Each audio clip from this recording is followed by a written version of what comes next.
Officially lady constable থেকে তোমরা তোমাদের ফর্ম ফিল আপ করতে পারছো। ডাব্লিউবি কনস্টেবল, কেপি কনস্টেবল, যেখানে ডাব্লিউবি কনস্টেবল 12,000 ভ্যাকেন্সি এবং কেপি কনস্টেবল প্রায় 3,500 ভ্যাকেন্সি।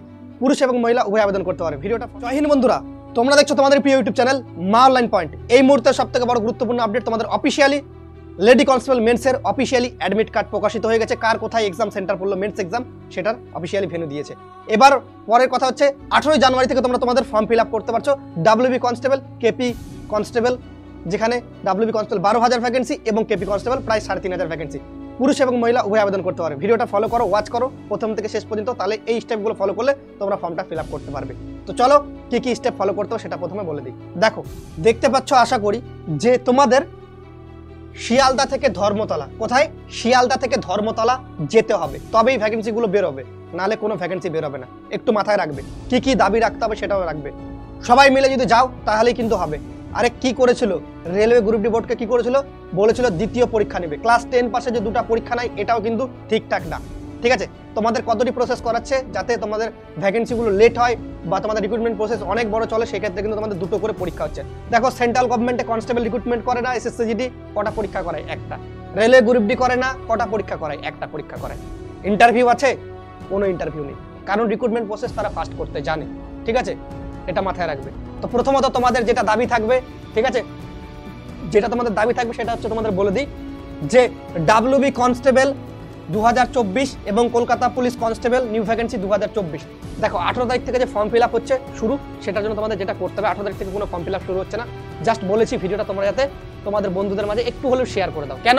তোমাদেরই কিন্তু ভাই লড়াইটা লড়তে হবে। ভ্যাকেন্সিটা তোমাদের কাছ থেকে, মানে সরকারের কাছ থেকে তোমাদের ভ্যাকেন্সি থাবা মেরে ছিনিয়ে নিতে হবে। ঠিক আছে, এবার কারা কারা নাম লিখবে সেটাও বলে দিই। যাদের মধ্যে মোটিভেশন আছে, জোশ আছে, যাদের মধ্যে ধারাবাহিকতা আছে, তারাই লিখতে পারবে। দেখো, সাব ইন্সপেক্টর, এএসআই, এই পদগুলো বের করতে হবে পুলিশের ক্ষেত্রে, নতুন ভ্যাকেন্সির ক্ষেত্রে। ঠিক আছে, যেগুলো নতুন ভ্যাকেন্সি আছে সবগুলো রিলিজ করতে হবে। কি কি দাবি থাকবে সেটা বলি। সর্বপ্রথম তোমাদের শিয়ালদা থেকে ধর্মতলা একটা তোমাদের পথসভা হবে। ঠিক আছে, একদমই শান্তিপূর্ণভাবে। কত তারিখে? 18 জানুয়ারি 2024 সাল। কত তারিখে? 18 জানুয়ারি 2024 সাল। ক্লিয়ার? সবাইকে আসতে হবে। এই নয় যে আমি আসলাম তুমি বাড়িতে বসে আছো, সেটা না, সবাইকে আসতে হবে। ওকে, তো প্রথমত দেখে নাও তোমাদের এখানে কি কি থাকবে। ঠিক আছে, নতুন ভ্যাকেন্সিগুলো তো প্রথম দাবি থাকবে যে নতুন ভ্যাকেন্সিগুলো খুব তাড়াতাড়ি রিলিজ করতে হবে, সেটা তো প্রথম দাবি থাকবে কনস্টেবলের। ঠিক আছে, যেগুলো আরে এমনি ভ্যাকেন্সি চাচ্ছে না, ছাত্ররা এমনি ভ্যাকেন্সি চাচ্ছে না, সরকারের কাছে এটাই প্রশ্ন করবে। কেউ এমনি ভিক্ষা চাচ্ছে না ভ্যাকেন্সির জন্য। ভ্যাকেন্সিদের মন্ত্রিসভা থেকে ভ্যাকেন্সি অ্যাপ্রুভ করা হয়েছে, ক্যামেরার সামনে বড় বড় মাইক্রোফোন নিয়ে। ঠিক আছে, সবাই বলে 12,000 ভ্যাকেন্সি বেরিয়ে গেল। ভ্যাকেন্সি বলে দেয়, কাজ কেন করে না সরকার? প্রথম প্রশ্ন এটা সরকারের কাছে। দ্বিতীয় প্রশ্ন, এই কলকাতা পুলিশের 3,000 ভ্যাকেন্সি বেরিয়ে গেল মাইক্রোফোন নিয়ে সুন্দরভাবে ক্যামেরার সামনে। ভ্যাকেন্সি কই? কোথায় ভ্যাকেন্সি কই? কেন স্টুডেন্টদের আশা দেয় মিথ্যা আশা, যদি না পূরণ করতে পারে? ডাইরেক্ট ক্যামেরার সামনে আসুক বলে কোনো ভ্যাকেন্সি বেরোবে না। স্টুডেন্ট আর নেক্সট টাইম থেকে কোনো আন্দোলনও করতে যাবে না। যখন বলা হয় তাহলে সেটাকে অবশ্যই পূরণ করা উচিত সরকারের। ঠিক আছে, একটা বেকার ছেলে বা মেয়েকে আসার পথ দেখানোর পর পথটা থেকে সেখানে বেড়া দিয়ে দেওয়াটা, এটা আরো বড় আইনত অপরাধ আমি বলে মনে করি। ঠিক আছে, কেন বলছি? কারণ একটা আশা দেখানোর পর সেই আশাটাকে অবশ্যই পূরণ করা উচিত সরকারের। এটা ভাবনা চিন্তার বিষয়, যে এটা আমি বলেছি মানে এটাকে আমাকে পূরণ করতে হবে। কেন করে না বুঝতে পারি না। ঠিক আছে, প্রথমত তোমাদের বলতে হবে নন জয়নিং লিস্ট। তোমাদের এর আগে আমি দেখবে আন্দোলনে গেছিলাম, নন জয়নিং লিস্টের সম্পর্কে বলছিলাম, মাইক্রোফোন এইভাবে নিয়ে নেওয়া হচ্ছিল আমার কাছ থেকে। ঠিক আছে, তো মাথায় রাখবে, কাউকে দাদাগিরি মারতে হবে না এখানে। তোমরা স্টুডেন্ট যাচ্ছ, তোমাদের যে দাবি দাবা আছে সেটা বলবে, স্টুডেন্টরা বলবে, আর একটা সুন্দরভাবে একটা কাগজে, সাদা কাগজে তোমাদের নোটগুলো বলবে ক্যামেরার সামনে। আর মাথায় রাখবে, যারা টুপি, চশমা, সানগ্লাস পরে যায়, ঠিক আছে, তাদেরকে এই র্যালি থেকে দূরে রাখবে। ঠিক আছে, ওদের লেভেল আলাদা, ওদেরকে আলাদা সাইডে পাঠিয়ে দেবে। ঠিক আছে, যারা একটা প্রকৃত চাকরি প্রার্থী তারা কোনোদিন সানগ্লাস পরে একটা আন্দোলনে যায় না, দেখবে। ঠিক আছে, এই জিনিসগুলো বজায় রাখবে, এই মেনটেন্সগুলো বজায় রাখবে, তবেই তোমাদের সরকার কথা শুনবে, মাথায় রাখবে। ঠিক আছে, প্রথমত নন জয়নিং লিস্ট বা সেকেন্ড লিস্ট, এটা তো প্রথমে দাবি করতে হবে যে এই লিস্টটা বের করতে হবে। কারণ 2020 রিক্রুটমেন্টে দেখতে গেলে প্রায় 1000-এর মতো এখনো সিট কিন্তু মনে হয় আরটিআই কপিতে কতজন যেন এসেছিল, সেই সিটগুলো খালি আছে। সেটা যদি নিয়ে নেয়, 1000-এর জায়গায় 8,000 মানুষ বেঁচে যাবে। 1000 জায়গায় তার ইনকাম দিয়ে মিনিমাম একটা ফ্যামিলি থেকে যদি 4 জন করেও খায়, প্রায় 5 জন, মানে 5,000 ফ্যামিলি বেঁচে যাবে। ঠিক আছে, মানে 5,000 জন বেঁচে যাবে। ঠিক আছে, তো এই জিনিসগুলো সরকারের ভাবা উচিত একটা বেকার ছেলে মেয়েদের জন্য। ভাবার টাইমই নেই। ঠিক আছে, চলো প্রথমত এই দাবিটা রাখতে হবে। গলা চেঁচাতে হবে, গলা ফাটতে হবে সেখানে, ঠিক আছে। দ্বিতীয়ত নিয়োগ প্রক্রিয়া 1 ইয়ারের মধ্যে করতে হবে। আপনারা যেটাই নিয়োগ প্রক্রিয়াতে প্রসেস রাখুন না কেন, আপনাদের 1 বছরের মধ্যে নিয়োগ প্রক্রিয়া দিতে হবে একটা স্টুডেন্টের, ঠিক আছে। কতদিন থাকবে নিয়োগ প্রক্রিয়া ছাড়া, ঠিক আছে।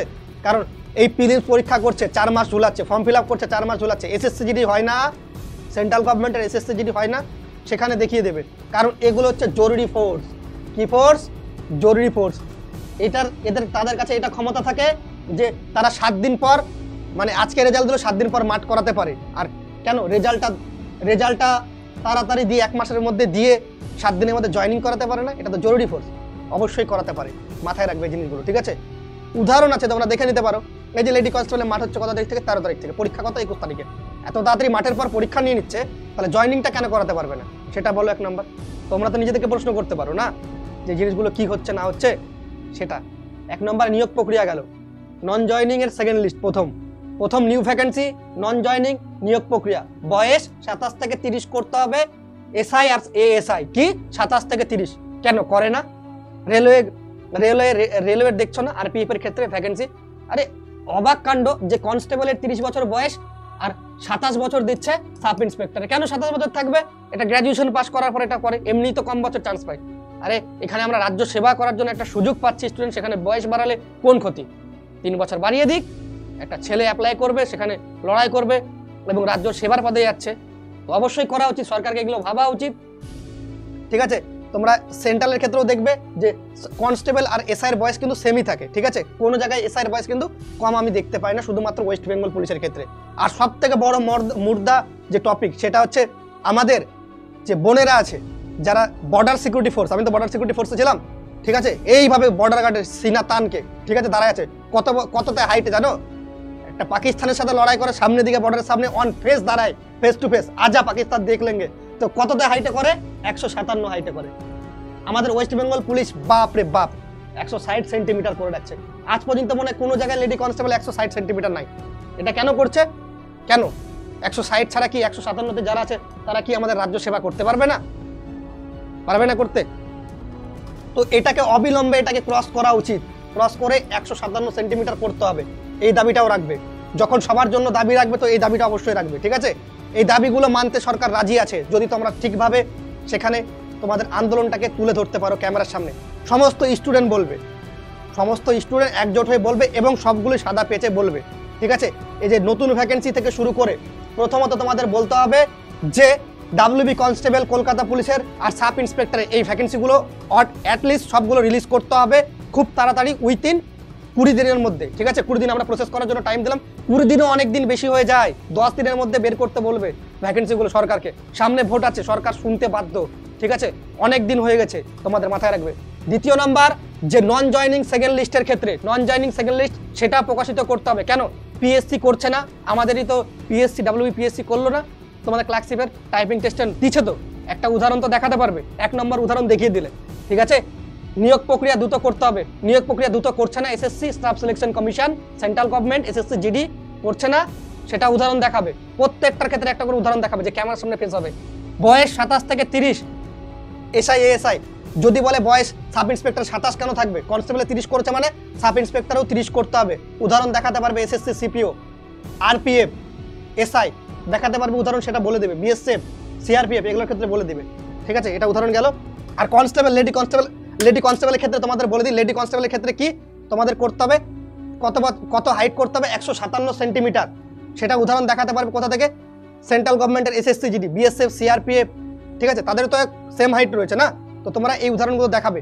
যদি ঠিকঠাকভাবে ক্যামেরার সামনে ফেস করতে পারো, তোমাদের ভ্যাকেন্সি সব কিছু রিলিজ হবে, ঠিক আছে। আশা করি রাজ্যের মুখ্যমন্ত্রী এতটাও যে না যে তোমাদের কথাগুলো শুনবে না। অবশ্যই তার কানের কাছে কথাগুলো গেলে, কারণ এই যে ভ্যাকেন্সিগুলো চাচ্ছ তোমরা, এই পিছন দিকে দেখে নাও, এই ভ্যাকেন্সিগুলো যে চাচ্ছ এগুলো তোমরা নিজেরা থেকে মন গড়া কাহিনী বলছো না। রাজ্যের মুখ্যমন্ত্রী দ্বারা এক টাইমে ঘোষণা করা হয়েছে, কিছুদিন আগে এক টাইমে নিজেরাই ঘোষণা করেছে, সেই জন্য ভ্যাকেন্সির জন্য তোমরা চাচ্ছ। তো এই জিনিসগুলো তোমরা যদি করো তাহলে অবশ্যই শুনবে। দলে দলে যোগ দিবে 18 জানুয়ারি। যত হেভি ওয়েট, একটা কথা আছে না, হেভি ওয়েট নেতা বলে না, দেখো না তার কাছে লোকজন বেশি থাকে, ওটাকে বলে হেভি ওয়েট, পাওয়ারফুল, ঠিক আছে। তো তোমাদেরকে পাওয়ারফুল হতে হবে, ঠিক আছে। বেকার যুবক যুবতীর সংখ্যা প্রচুর, ভাতা বন্ধ, রিক্রুটমেন্ট শুরু বলে দেবে, ঠিক আছে। তো অবশ্যই এই রিক্রুটমেন্টের জন্য একজোট হতে হবে এবং শিয়ালদাতে যেতে হবে কত 18 জানুয়ারি কটার দিক, সকাল 11টার মধ্যে সবাই পৌঁছে যাবে।